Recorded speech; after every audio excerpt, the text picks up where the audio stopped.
Hi guys! Boboto nga pala ako ngayon at hindi pa rin nga kami ngayon bati ni Blossom. Kaya ayun, sunog pa rin yung wirings niya. Uso nga daw ang gapangan ngayon. Sayang, edi sana napagawa ko si Blossom. Kaso, iba pala ang gumapang.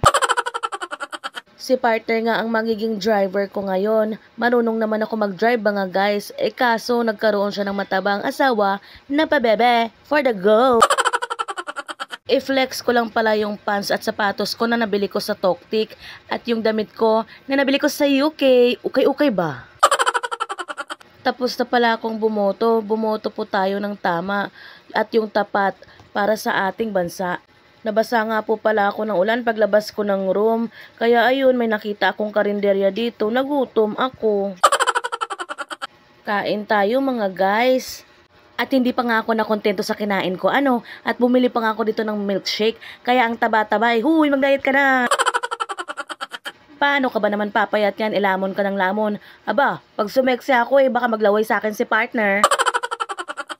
Binilhan ko nga pala yung 2 tao na yan, importante sa buhay ko. Syempre, mahal na mahal nila yung mga anak ko. Sana ako mahal din nila. Charot. Please follow, like and share ng ating mga videos.